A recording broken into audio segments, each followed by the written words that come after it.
Comment les théories sur l'identité, le genre, la race gangrènent l'université et nuisent à la société. C'est le sous-titre du livre Le triomphe des impostures intellectuelles. Et il a été traduit, puisque c'est un best-seller anglo-saxon, par Peggy Sastre, journaliste pour Le Point, aux éditions H&O. Bonjour Peggy Sastre. Bonjour.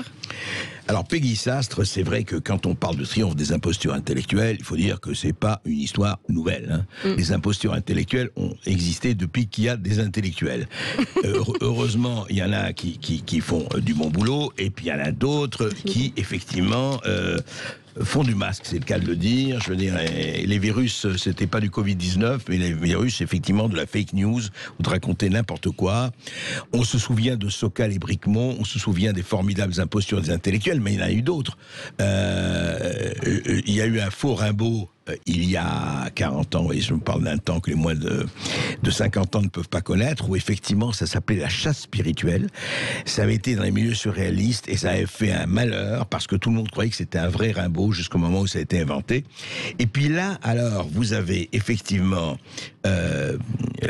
Helen Pluckrose et James Lindsay, le triomphe des impostures intellectuelles, que vous avez traduit. Et c'est très intéressant parce que, évidemment, ça rejoint tout ce qu'on disait, notamment Toronto, la culture woke, la cancel culture, etc. Et au fond, eux, ce qu'ils disent, quelque part, c'est un totalitarisme à bas bruit. Oui. On peut dire ça. Alors, c'est quoi ces impostures intellectuelles? Elles reposent sur quoi? Bonne question. Par quel bout le prendre? En fait, ce livre, c'est vraiment un livre de genèse. C'est vraiment, c'est la genèse intellectuelle des impostures intellectuelles, parce qu'on a traduit le livre en anglais. C'est Cynical Theory, c'est les théories cyniques. Cynique, ouais. Voilà. D'ailleurs, ça sera un bon fil pour le prendre. En fait, ce sont des théories. Donc, quand des théories, pour le coup, c'est pas le bon sens de théorie, parce que une théorie scientifique, c'est censé être l'achèvement de la science. Là, c'est plus la théorie, genre les élucubrations. Oui, donc parlons d'élucubration plutôt. Est-ce qu'on part en fait de prémices fausses et après on développe une logique? Parce qu'évidemment, quand vous partez de quelque chose qui est faux, vous développez tout à fait rationnellement et presque cartésien un délire total. Mais de toute façon, je vais quand même continuer sur le cynisme, parce que c'est ça quand on suit cette théorie, en fait, c'est même plus qu'une déconstruction. C'est un dynamitage de l'ordre rationnel issu des Lumières, et notamment de la raison, parce que les deux grands principes qu'ont isolé Pluckrose et Lindsay, c'est le principe. Il y a le principe politique donc du postmodernisme, c'est de dire que toute la société est organisée autour de rapports de domination, d'oppression, qu'on peut pas en sortir, etc. Et il y a le principe de connaissance ou épistémique postmoderne, qui dit en fait que tout est construction, tout est une affaire du discours. Il y a pas de réalité objective. Et c'est là qu'est le cynisme, parce que s'il n'y a pas de réalité objective, en fait, il y a pas de terrain d'entente. Chacun peut dire ce qu'il veut. On est dans une balkanisation totale de la société, et c'est ça qui est cynique, dans le sens où c'est vraiment un acide universel. C'est ce que dit Sokal dans la préface. C'est un acide universel, à la fois que tout le monde peut récupérer, notamment les populistes de l'extrême droite, etc. Mais surtout, voilà, c'est un acide qui détruit tout, et qui est très alors justement, pernicieux. Prenons des exemples, parce que c'est quand même intéressant toujours. C'est l'exemple qui donne la chose là, c'est la température. Quand ils disent le langage est violent, mais rappelez-vous qu'un certain Roland Barthes disait carrément, parce que mais ça vient de là. Le langage est fasciste. Oui, ça vient de là. Qu'est-ce que ça veut dire, le langage est fasciste? Je parle, donc je suis fasciste parce que j'utilise un langage. Non mais, c'est quoi? C'est de dire, de poser. Alors, le langage est fasciste, attendez, c'est pas seulement ça. La science peut être sexiste, l'obésité ceci, seuls les blancs sont racistes, la déconstruction, décolonisation, le genre, etc. C'est-à-dire, c'est quoi? Je prends quelque chose et je dis, voilà, j'estime que moi Berkoff, vous Sastre, vous Morio, vous Sadler, et moi j'ai ma réalité, réalité. Et c'est ma réalité qui compte, d'ailleurs, sinon c'est ça. Hein. Tout à fait. Chacun a sa réalité, chacun a ses faits. D'ailleurs, les faits n'existent pas. Tout est une construction. Vous avez dit le langage est fasciste, la science est sexiste. Il y a aussi tout un truc dans toutes les théories décoloniales, c'est que la science est une construction de l'homme blanc. Ouais, ça, et donc on a imposé au peuple colonisé la science, et que en fait on devrait. Il y a un concept qui est l'autre façon de savoir. Et donc il faut pas se reposer sur la raison, sur la logique, etc. Et on peut parler de sorcellerie, de médecine naturelle, traditionnelle, etc. Et ça, c'est un truc. Vaudou, etc. Voilà, de vaudou. Tout se vaut. Et c'est même plus que tout se vaut, c'est que. C'est même à la limite, ces façons de savoir-là sont peut-être même supérieures parce qu'elles ont été oppressées opprimées. Elles ont été opprimées, et en fait, c'est la colonisation blanche qui a imposé cela. Mais si je comprends bien, ça peut aller jusqu'à, de dire Einstein, E égale MC2, la loi de théorie généralisée, c'est pas sûr que ce soit bien puisque c'est un blanc qui l'a fait. Ah oui, mais c'est un blanc, et pour le coup, c'est les premières impostures intellectuelles que Sokal et Brikman avaient parfaitement décortiquées. Il y a tout un truc de Luce Irigaray, qui dit que l'équation E égale MC2 est sexiste parce que c'est, je me rappelle plus les termes, mais que l'énergie prime sur la vitesse. Non, c'est ça, la vitesse prime sur l'énergie. La vitesse, c'est l'élément masculin de la chose, et que l'élément féminin est opprimé. Donc voilà, ce genre de délire. Mais ce qui est pour le coup pernicieux, beaucoup plus pernicieux par rapport à cette première phase que Plocrose et Lindsay décortiquent aussi, c'est la nouvelle phase du postmodernisme qui est en fait, qui prétend avoir justement un discours de réalité. Et c'est là qu'à la fois il est complètement hypocrite et incohérent, logiquement, et qu'il est très dangereux, parce que à la limite, justement, à cette époque-là, ce que Sokal et Brikman ont fait, ça restait du délire intellectuel. Comme vous l'avez dit, ça a toujours existé depuis qu'il y a depuis qu'il y a un intellectuel, il y a des tours, les gens montent dans les tours, etc.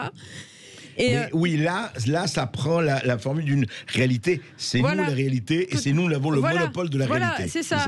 Et c'est ça qui est très dangereux, et qui se voit, qui se voit concrètement les effets délétères que ça a. C'est que c'est un discours qui prétend, c'est là où est l'incohérence, c'est qu'en même temps ils disent il n'y a pas de fait, tout est une réalité, tout est relatif, etc.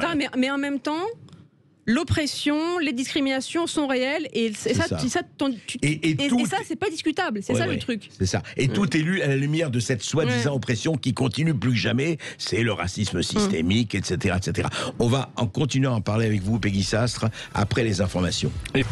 Alors je vais vous dire, auditeurs de Sud Radio, soyons absolument clairs. Si vous ne pensez pas que le langage est fasciste et violent par essence, si vous ne pensez pas que seuls les Blancs peuvent être racistes, si vous ne pensez pas que l'obésité est une alternative comme une autre, si vous ne pensez pas que le sexe biologique n'existe pas, parce que vous savez qu'aujourd'hui, les hommes comme les femmes peuvent attraper un cancer de l'utérus, si vous pensez que la science est sexiste, eh bien vous n'êtes pas du tout moderne, et vous n'êtes pas du tout dans la modernité, dans le woke, dans la bonne cancel culture, c'est la culture d'élimination au Karcher, comme il faudrait l'être. Mais en fait, comme disent Hélène Plocrose et James Lindsay dans ce livre très passionnant, Le triomphe des impostures intellectuelles, traduit par Peggy Sastre, eh bien, c'est pas ça le problème. Ça, c'est vraiment une imposture. Mais alors, revenons à ça. Alors, pourquoi Peggy Sastre, pourquoi seul le blanc peut être raciste? Ça vient de quoi, en fait, tout ça? Ça, c'est pareil aussi, c'est quel fil tirer. Pour résumer vraiment à gros traits, c'est dire qu'en fait c'est ce qui est appelé le racisme systémique. C'est qu'en fait le racisme émane du système, donc cette espèce de donc le système est blanc, le racisme est blanc, qui a été fait pour et par les blancs. En fait, c'est comment dire. ce genre de théorie de construction intellectuelle, c'est totalement des théories du complot. C'est complètement paranoïaque. J'ai un ami sociologue qui parle d'artefacts holistiques nébuleux. Alors c'est un peu technique, mais je trouve que c'est bien, c'est bien, ça cerne bien le problème que c'est. Donc c'est un artefact, donc c'est artificiel, c'est une création. C'est holistique, donc ça englobe tout. Et c'est nébuleux et en fait c'est flou, on sait pas ce que c'est quoi. C'est genre donc il y a l'homme blanc hétérosexuel, le mâle blanc hétérosexuel, mais quand on demande genre c'est qui, genre non mais c'est pas, faut pas prendre ça personnellement, c'est un système. Il y a la classe des hommes, il y a la classe des non de tout le reste. Voilà, c'est des logiques de domination, de trucs. C'est pas du tout personnel et c'est ça aussi le truc marrant. Ça va plus loin que il n'y a que les blancs qui peuvent être racistes. Il y a aussi genre même si vous pensez ne pas être raciste, si vous êtes blanc, vous l'êtes quand même parce que vous justement inconsciemment, mais vous l'êtes. Non, c'est même pas inconsciemment, c'est que même c'est encore plus horrible que comment dire, c'est horrible dans le sens que moi je suis une grosse rationaliste, donc tous les trucs pas logiques, moi ça me rend folle. Si vous croyez c'est même pas si vous ne croyez ne pas être raciste, c'est que si vous pensez mort du cul que vous ne l'êtes pas et que c'est pas comment dire, c'est accessoire parce qu'en fait tout le système autour de vous est raciste, etc. Et votre comment dire, l'individu ne compte pas, et c'est ça le truc. On peut le dire autrement, on peut le dire simplement, vous respirez le racisme, vous respirez dans l'air raciste, donc vous êtes imprégné. C'est ça, vous êtes comme le poisson dans le bocal, et l'eau du bocal est le racisme. Et tout à fait, une très bonne métaphore. Et de ce point de vue-là, pardon, excusez-moi, qu'est-ce qui fait? Alors, le sexe biologique n'existe pas. Donc, il n'y a pas d'homme, il n'y a pas de femme, il n'y a pas de... Alors, ça aussi, on comprend très bien que chacun choisit ce qu'il veut, mais nature et culture, il y a quand même un peu de nature, ça existe. Eh ben non, pour eux, ça n'existe pas. Après on peut nuancer, parce que il y a les plus radicaux qui disent que le sexe biologique n'existe pas, il y en a d'autres un peu plus nuancés qui disent le sexe biologique existe, mais il est pas important. Non mais partons de ça quand même, je veux dire. En quoi? Non mais moi, en quoi ça les gêne? Pourquoi ils ne veulent plus du tout que cette question soit posée, que hommes et femmes soient totalement indifférenciés? Je vois pas ce que ça apporte d'un côté comme de l'autre. Moi, c'est pas un problème moral. Hein. Mais moi, je veux dire que j'ai aussi le même genre de perplexité par rapport à ça, parce que je comprends pas aussi l'affront que certains ressentent. Enfin, typiquement là, il y a un exemple, c'est Oxfam, le truc contre la pauvreté, qui a retiré un jeu qui prenait en exemple des femmes, donc il y avait Malala, des femmes, comment dire, des exemples, Rosa Parks, etc. Et ils ont supprimé J.K. Rowling à cause de Harry Potter. Voilà, et tout ça. Donc le premier truc, c'est que ils ont supprimé J.K. Rowling parce que elle a dit le sexe biologique importe, et on sait pas, on peut se réveiller le matin homme, l'après-midi femme, et entre les deux salade niçoise. Et donc voilà, il y a eu une levée de bouclier comme ça, que elle est là. Donc voilà, il y a deux trucs. Elle est là, on est insulté parce que elle a eu ses propos, mais en même temps, on est aussi insulté parce que il y a que des femmes, il y a que des femmes biologiques. Ah, c'est ça. Il n'y a pas de trans. C'est ça. Et donc on se sent. Moi, j'ai vraiment du mal. En fait, on se sent stigmatisé. En fait, moi, j'ai vraiment du mal avec toute cette émotivité hyper exacerbée. C'est parce que c'est toujours ça la base. C'est tais-toi parce que tais-toi et t'as tort parce que je souffre. Mais ça n'a jamais été un argument, quoi. Je suis choquée, c'est pas un argument. Je souffre, c'est pas un argument. Ça me fait du mal, c'est pas un argument. C'est même l'inverse. Tout le système libéral de la raison, etc. C'est quand même. Mais Peggy Sastre, c'est la concurrence victimaire. plus je suis victime, plus il faut que tu fasses attention à moi, puisque je suis une victime. Mais c'est là qu'on vient au totalitarisme, qui est pour moi même pas à bas bruit. C'est parce que c'est une façon de faire taire, l'opposant. C'est du chantage, c'est du chantage affectif, et c'est extrêmement dangereux pour les démocraties libérales qui, au contraire, justement, ont justement un terrain d'entente. C'est aussi ce que développent les auteurs du livre. Il y a l'objectivité, il y a la raison, il y a la logique. On pose les arguments d'une certaine façon. Avant, votre invité parlait que les lois doivent être cohérentes. Oui, c'est ça aussi l'ordre libéral. L'état de droit. Voilà, tout à fait. Et ça, avec ces excroissances ces excroissances contemporaines du postmodernisme, tout ça est complètement détruit, explosé. Et c'est ça aussi le truc, parce qu'on pourrait dire oui, c'est des révolutionnaires, ils veulent changer les choses, ils veulent ensuite ça va être mieux. Mais en fait non, il y a aucune proposition, c'est juste de la pure destruction, c'est juste une sorte de purification rituelle par le feu. Et ils voient pas que. En plus, le truc marrant, c'est qu'ils voient pas que c'est pas eux qui vont en profiter.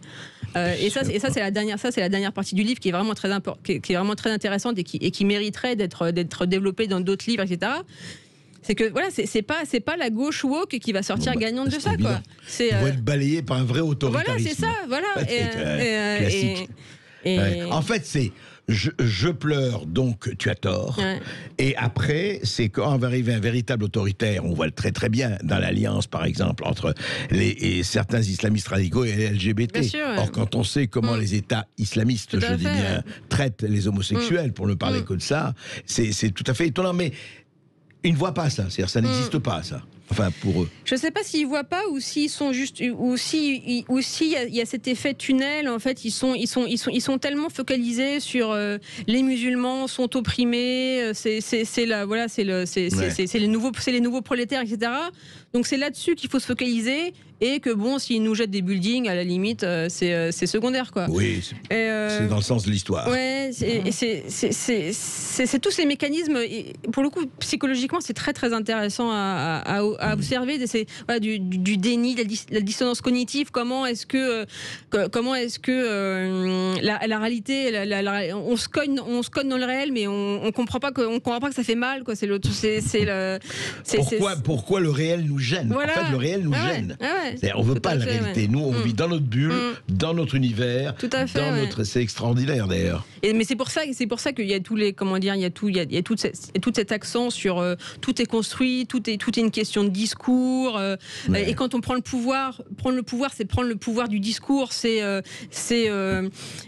il n'y a pas de réalité objective. Donc, on peut modeler à notre sauce en parlant de ça ou de ci.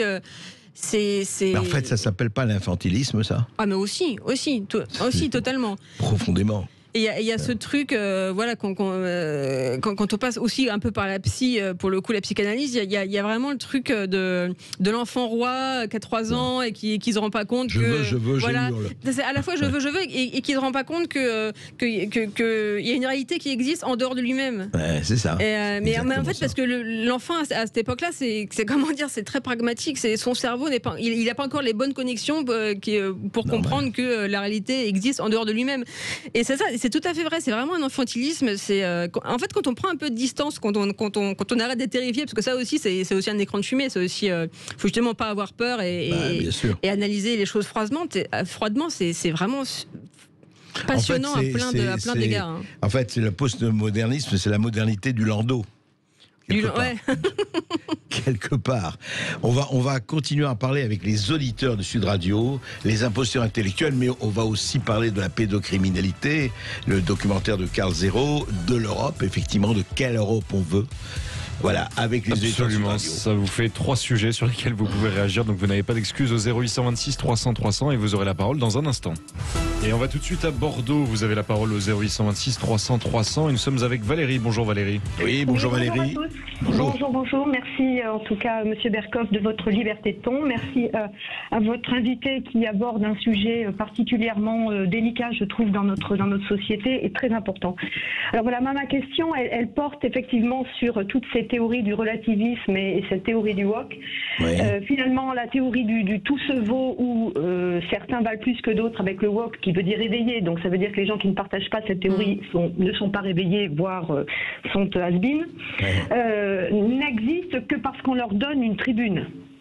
Parce que tout à l'heure, votre intervenante, Mme Sastre, disait à juste titre que finalement, jusque-là, ça restait des délires. Sauf que ces délires, aujourd'hui, gagnent en crédibilité. Et donc, on leur donne une tribune à l'université, par exemple, et autres. Ah, voilà, et inondent de notre jeunesse. Et il est très difficile d'y faire face puisque finalement ils ont des arguments qui sont du tout se vaut. Et donc pourquoi ne vaudrait-il pas autant que les arguments de ce que moi je peux défendre, c'est-à-dire un certain nombre de valeurs, un certain nombre de principes qui me semblent naturels, etc. Alors, donc cette crédibilité, moi c'était là-dessus que je voulais revenir, madame. Comment se fait-il et qui finance finalement tous ces mouvements? Parce que sans argent, eh bien, il n'y aurait pas autant de tribunes. Et donc ces tribunes laissent libre cours à ces délires et qui finalement, ces tribunes étant suivies par le plus grand nombre, eh bien ces gens-là considèrent, ce public considère que s'ils passent dans ces tribunes, il y a une véritable nécessité à suivre ces théories-là. Je pense par exemple donc les tribunes sur la télévision française, dans des grandes émissions. Je pense effectivement sur les réseaux sociaux de nos jeunes. Alors, qui finance et comment peut-on finalement remettre en cause leur crédibilité et donc les tribunes qu'ils s'offrent?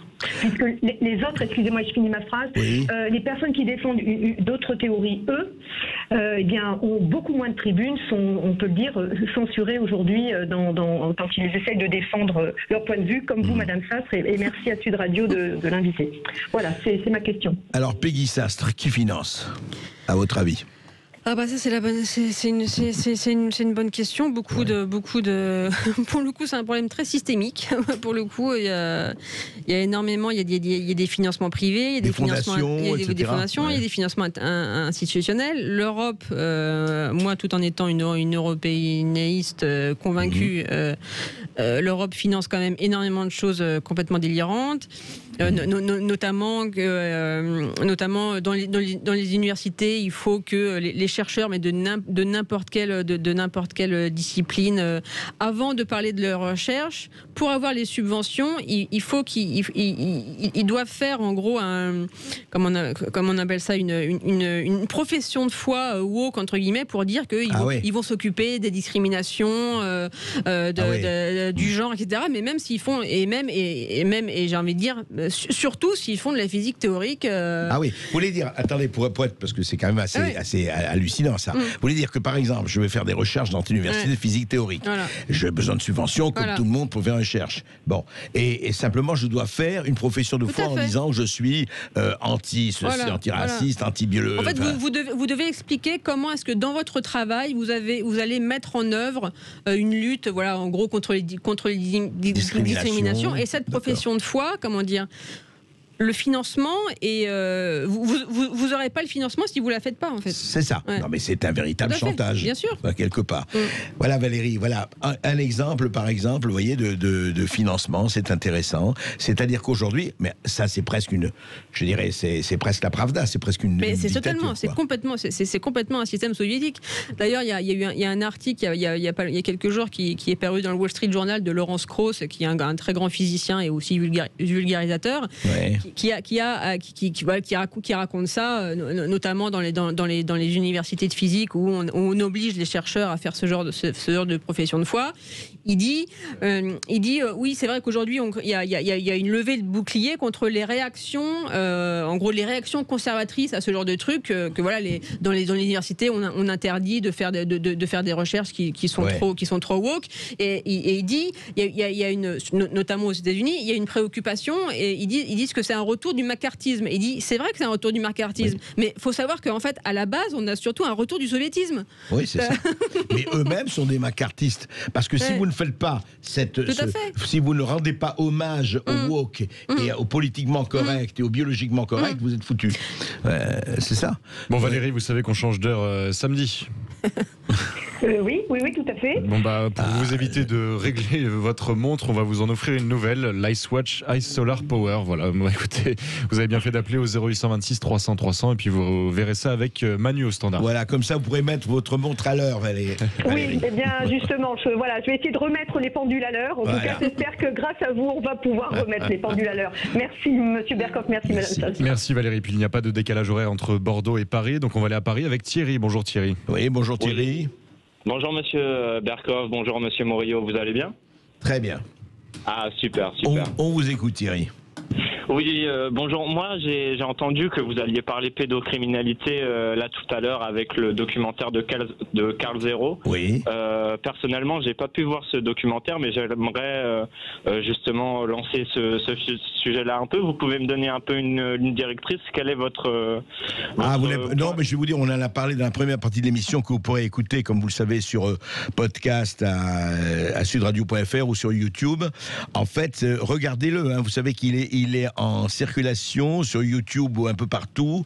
Il est gratuit. Hein, c'est sur sur le documentaire Carl Zero qui s'appelle 1 sur 5, puisque d'après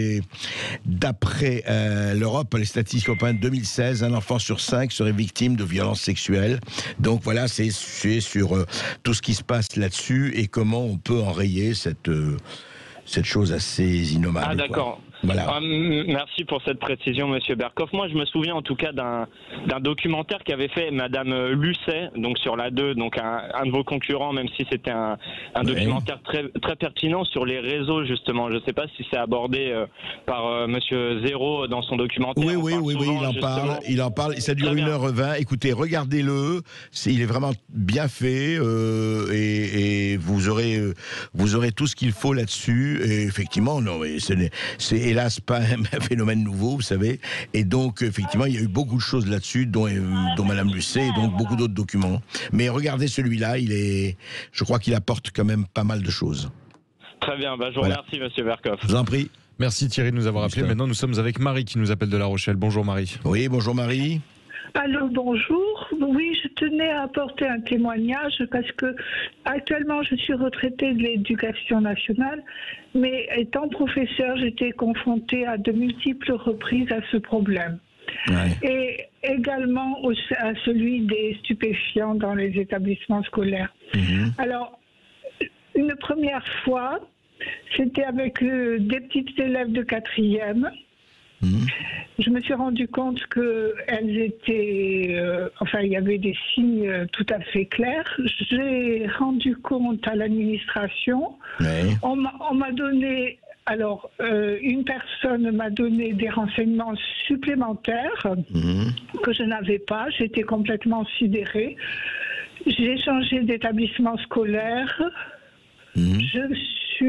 J'ai été nommée dans un établissement qui passait pour le meilleur de la ville. Je me suis rendu compte à nouveau, alors là c'était des élèves de 5e, c'est-à-dire 12 ans, oui.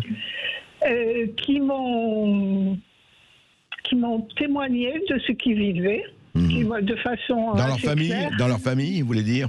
Ah non, pas dans leur famille. Ah, c'était par rapport à l'école, par rapport à des enseignants. Oui. D'accord. Alors, ils m'ont donné des lieux où ça se passait. C'était dans des établissements de jeux qui se trouvaient juste à côté de l'établissement. Il y en avait plusieurs. Ils m'ont donné toutes sortes de détails. Je suis allée en rendre compte à l'administration. On m'a dit, mais ma pauvre dame, tout le monde est au courant. Bon, j'étais l'idiote de l'établissement. J'ai essayé, j'ai changé à nouveau d'établissement. En 93, au bulletin officiel, François Bayrou, qui était ministre de l'Éducation nationale à l'époque, nous a invités à lui envoyer un état des lieux de l'institution scolaire. Voilà. Et j'ai...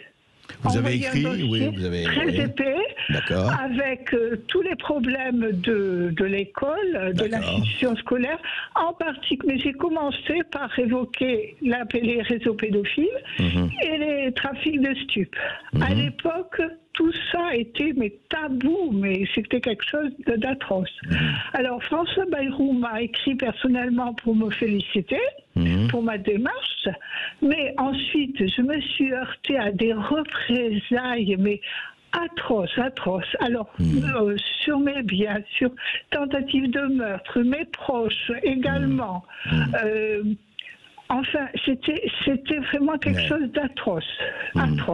Des saccages, des vols, alors des calomnies, j'ose même pas vous répéter. Non, je t'en prie, mais... Oui, voilà. Alors, vous posiez la question, qu'est-ce qu'il faut faire? Je me la suis posée. J'ai contacté des policiers qui étaient dans la prévention. Il y en a un qui m'a dit, oui, mais moi j'ai été muté pour les mêmes raisons que vous. On m'a dit ce que vous faites, c'est très bien, mais vous allez le faire ailleurs. Et donc j'ai suggéré à ces policiers d'infiltrer l'éducation nationale. Ça me paraissait une bonne idée, non? Enfin, moi, ça me paraissait une bonne idée. Ça a été fait en 1993, à la rentrée 1995. Et finalement, moi, j'ai été balancée d'établissement en établissement, et alors toujours les tentatives de meurtre. Et finalement, ces policiers-là ont tenté si bien fait que je me suis retrouvée vidée de l'éducation nationale en tant que folle. J'étais folle, voilà. Tout ça, ça a commencé donc en 94. Actuellement, j'ai toujours des représailles, toujours des saccages sur mes biens. Encore aujourd'hui? Encore aujourd'hui, et des tentatives de meurtre, mais aussi sur mes proches, évidemment, et aussi sur des personnes âgées de plus de 90 ans, sur des gens très proches. Et dernièrement, un incendie, d'une maison. Mais je comprends pas, puisque vous n'êtes plus dans l'éducation nationale, etc. C'est pas moi qui vais vous expliquer, parce que je ne comprends pas non plus, parce que je n'y suis plus. Actuellement, je ne suis plus en mesure de rien faire. Non, mais en tout cas, Marie, je vais vous dire, effectivement, vous avez vécu une situation très dure. Aujourd'hui, les langues, je veux dire, ça se dénoue, les bouches s'ouvrent. Alors, c'est pas évident, il y a encore une omerta très forte, mais effectivement, ce documentaire, ce livre, et puis beaucoup d'autres choses, ce que fait l'Église en ce moment, etc., ça prouve en tout cas par rapport à avant, je dis pas que tout va bien, loin de là, mais les choses en tout cas avancent, et c'est ça la chose la plus importante. En tout cas, merci Marie pour votre témoignage. Et merci à vous pour faire avancer ces choses-là. Merci. Merci Marie. Je rappelle que vous pouvez réagir évidemment au documentaire de Carl Zéro, mais aussi au livre traduit par Peggy Sastre, Le triomphe des impostures intellectuelles, et vous nous appelez au 0826 300 300. Et ici, nous n'aimons pas la blanquette de veau et les impostures intellectuelles comme Peggy Sastre, et vous nous appelez au 0826 300 300, et nous sommes avec Xavier qui nous appelle d'Andaï. Bonjour Xavier. Oui, bonjour Xavier. Bonjour. Donc c'était pour la différence entre les hommes et les femmes. Oui. Alors, j'ai vu samedi 16 octobre à 20... attendez que je dise pas de bêtises. Samedi 16 octobre à 22h40 sur Arte, un documentaire qui s'appelle « Santé, les femmes sont-elles discriminées ?» Alors, je vous lis, j'ai un petit résumé là. Oui, alors, allez-y. longtemps attribué à un mode de vie plus sain chez la femme que chez l'homme, la différence d'espérance de vie entre les sexes, 4 ans à peu près, est aussi désormais associée à une résistance biologique féminine supérieure, mise en lumière par des recherches récentes.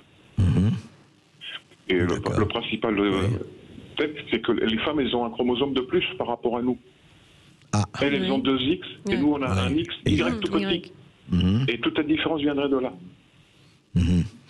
Après, il y a d'autres... Ça, c'est biologique, après, ça. Oui. Ça, oui, mais c'est biologique, on n'y peut rien. Oui. On est comme ça. Et après, ce qui parle aussi, c'est que quand ils font des tests sur les nouveaux médicaments, très souvent, c'est fait sur des hommes. Parce que si on fait les tests sur les femmes, il y a des variations hormonales qui modifieraient les résultats. Mais le problème est que les médicaments testés sur les hommes, quand les femmes sont malades, elles les prennent aussi. Mais on n'a pas étudié les effets secondaires qu'elles pourraient avoir. Oui, je comprends. Par rapport Après, il y a un petit détail que j'ai trouvé rigolo. Quand vous faites un stage chez les pompiers ou à la Croix-Rouge, pour apprendre le massage cardiaque, les mannequins sur lesquels vous vous entraînez, ils n'ont pas de poitrine. Donc quand vous voulez faire un massage cardiaque à une dame, mais c'est pas exactement pareil. Ouais. Puisque...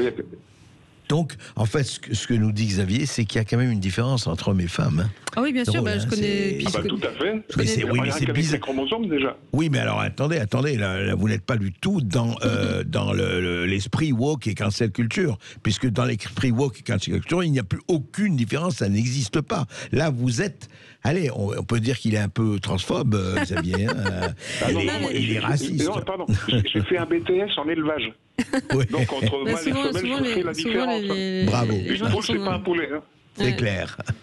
Non, mais je connais très bien ce sujet parce que dans plus j'ai écrit un bouquin, un livre là-dessus qui s'appelle Le sexe des maladies, sur comment est-ce que toutes les différences, surtout biologiques, impactent sur la santé. Au niveau des hormones, nous, tout à fait. Oui, mais il n'y a pas que les hormones, il y a plein de choses, il y a plein de facteurs qui font que physiologiquement les hommes et les femmes diffèrent, mais c'est ça aussi qui est, comment dire, qui est aussi intéressant dans le discours. Le sexe biologique n'existe pas, parce que c'est aussi il y a des différences, mais en fait c'est pas biologique, c'est construit. C'est ça. Et donc ces différences, on peut les déconstruire. Et c'est ça aussi qui est fascinant, parce que ça. Comment aller au bout de la quand on va au bout de la logique, qu'est-ce qu'on fait? Non, mais comment elles peuvent, ou ils peuvent, ou elles peuvent. Enfin voilà. Comment on peut affirmer que c'est construit? Comment on peut dire, par exemple, moi j'ai été très frappé. Peggy Sastre, par exemple, on m'a envoyé hier. Attendez, ma fille m'a envoyé hier. Je vais en parler en direct à Sud Radio. J'ai reçu un attendez, il faut que je le retrouve. Moi, je vous propose d'écouter Sandrine Rousseau. Quoi? Qui pose le problème. Allez, vas-y. Moi, par exemple, je me vis avec un homme déconstruit et j'en suis hyper heureuse, par exemple. Bon, bah voilà, donc la question, c'est vraiment... Non, mais la déconstruction, c'est encore autre chose. Non, mais c'est bien, mais c'est encore autre chose. Non. Moi, c'était, comment dire, des tampons pour les règles, des tampons hygiéniques, etc. Et ces tampons hygiéniques, ils disaient, mais ça doit s'appliquer aux hommes comme aux femmes. C'est-à-dire que c'est pour les hommes comme pour les femmes. Alors, là, je dois dire que, un tampon hygiénique pour les hommes, qu'est-ce que ça veut dire? Eh ben non, ça... Et c'est fabriqué, c'est un produit, hein. C'est un... Alors, ça veut dire quoi, ça, Peggy Sastre? Très précisément, en fait, c'est pour les trans hommes, donc des gens qui étaient au départ des femmes, qui sont devenus des hommes et qui ont encore des organes sexuels féminins, et donc qui ont leurs règles, mais qui sont des hommes, donc des hommes trans. Mais ça aussi, c'est quelque chose qui me remplit de perplexité, parce que justement, je comprends pas l'affront. On en revient à ce qu'on disait tout à l'heure. Je comprends pas l'affront provoqué par la biologie, parce que c'est comme par exemple les trans hommes donc des femmes biologiques, des personnes nées femmes qui font une transition hommes, et qui deviennent socialement des hommes.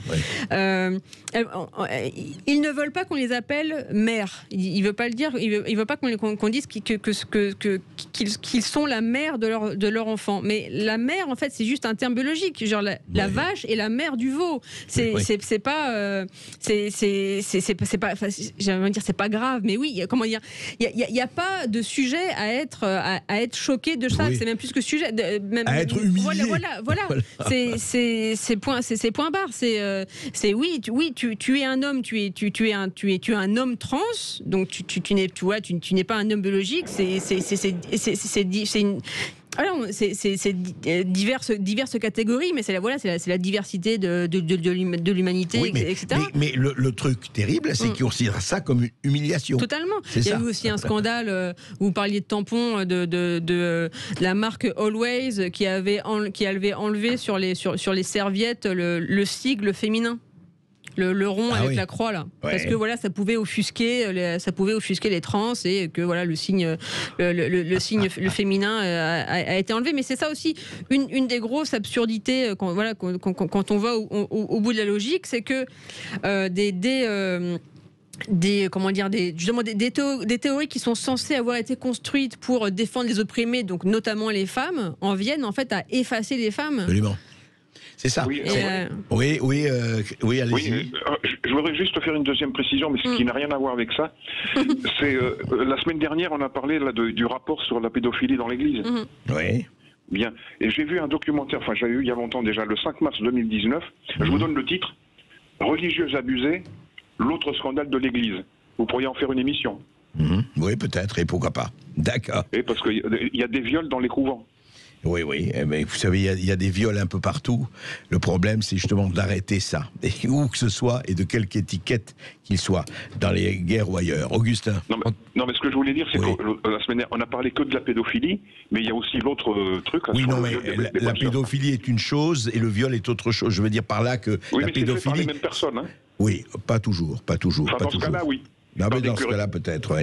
Non, mais je veux dire, on ne peut pas tout aborder en même temps, mon cher Xavier. Hein. Voilà. Vous avez encore un quart d'heure pour nous appeler au 0826 300 300 pour réagir au livre traduit par Peggy Sastre, Le triomphe des impostures intellectuelles, et également l'intervention de Karl Zéro sur justement la pédocriminalité ou Patrick Hédéry sur la Pologne. Et on ne perd pas de temps, on va tout de suite dans les Bouches-du-Rhône avec Michel qui nous appelle au 0826 300 300. Bonjour Michel. Bonjour Michel. Oui, bonjour Pierre. Non, c'est pas Pierre, non. Ah non. C'est pas Pierre, c'est André et c'est Augustin. C'est André, pardon, je confonds avec celui du matin. Je vous en prie, oui, vous pouvez. Oui, je voulais vous appeler pour vous demander plus précisément comment ça se fait. Il y a une dame qui en a parlé, et qui a parlé de financement, mais qu'on donne autant d'audience à ces théories woke, et ça se passe dans le monde occidental. Je ne sais pas si ça se passe en dehors du monde occidental. En dehors du monde occidental, il y a des systèmes légèrement plus autoritaires, comme vous le savez, qui effectivement contrôlent, et je ne dis pas que je m'en réjouis, mais contrôlent beaucoup plus effectivement la circulation des informations. Et effectivement, pour peu que le régime en place ou que la population accepte moins. Nous, vous savez, nous sommes très ouverts, très tolérants, très acceptants tout, et pourquoi pas, et c'est légitime au nom de la discussion, du débat, etc. Et moi, je suis plutôt, enfin, je ne veux pas dire que je suis contre la liberté d'expression, même si elle prend des chemins quelquefois tortueux et même absurdes.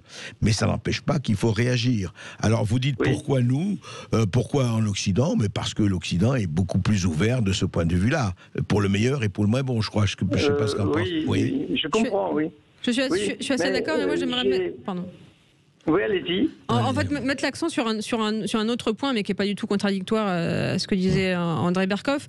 Moi, ce que j'ai assisté, comment dire, j'ai observé cette montée du discours woke dans les médias, et en fait, il y a un truc assez banal qui vient en fait de l'économie des médias, c'est-à-dire que tous ces sujets, c'était des trucs qui montent sur Internet. C'est très facile, c'est très facile à faire buzzer. Ça demande pas beaucoup d'argent. Ça demande pas de reporters. Ça demande pas ça ne demande pas des gens qui ont des compétences sur du sujet, c'est juste de dire, bah voilà, il y a ce truc-là qui monte sur Twitter, il y a une shitstorm, voilà, on va en parler. Et ça, ce système est justement auto-amplificateur, et ça, c'est quelque chose que je trouve très peu, comment dire... Beaucoup de médias, et notamment beaucoup de médias web qui se sont nourris de ça, aujourd'hui font pas assez, à mon sens, pas leur mea culpa. Non, mais le travail de vérification et de dire oui, on a participé à ça parce que pour des trucs tout bêtes, parce que c'est pas cher à faire, quoi. C'est pas cher de faire 4 articles dans la journée sur le pauvre tweet de je sais pas qui se fait péter la gueule dans les chiottes, j'en sais rien, mais c'est ça. Oui, je comprends bien. Mais aussi, on voit qu'il y a des grandes entreprises qui jouent avec ça, qui commencent à imposer ces théories woke et cancel culture et compagnie dans leur vie, comme vous disiez tout à l'heure, pour les chercheurs dans les universités. Oui, mais ça, alors quel est le processus qui fait que, heureusement qu'il y a des gens comme vous, moi je vous écoute pratiquement tous les jours, qu'il y a des gens comme vous qui attirent l'attention, parce que... Oui. Mais vous savez, ça c'est ce qu'on appelle... Vous ne faites pas de la pub pour ces gens-là, vous faites juste ce qu'il faut, justement. Non, mais on ne fait même pas de la pub, on essaie d'expliquer. Le vrai problème, Michel, il est très simple, au fond, parce que ça, on ne le dit pas beaucoup, mais ce n'est pas une révélation. C'est les parts de marché.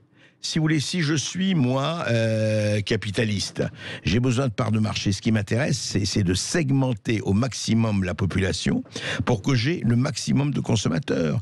Alors, si vous êtes, par exemple, pour, effectivement, telle ou telle tendance, etc., eh bien, je vais vous faire une chose pour vous. On va mettre des drapeaux LGBT sur telle ou telle manifestation, sur la fashion show et compagnie. Je vais prendre telle ou telle, par exemple, manifestante contre la décolonisation ou indigène de la République, et je vais lui donner les chaussures dernier cri, qu'elle fasse la publicité. Je vais prendre un rappeur ou une rappeuse, et je vais le mettre à la tête de effectivement telle ou telle montre, parce que ça sera bien.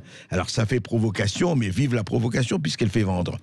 N'oubliez jamais qu'il y a ça, qu'il y a aussi ça, et il y a une alliance objective très intéressante entre effectivement les entre guillemets provocateurs ou la concurrence victimaire et la concurrence des parts de marché. Et ça marche très très bien ensemble. Je ne sais pas ce qu'en pense Peggy Sastre. Je suis tout à fait d'accord. Moi, une des premières affaires qui m'a attiré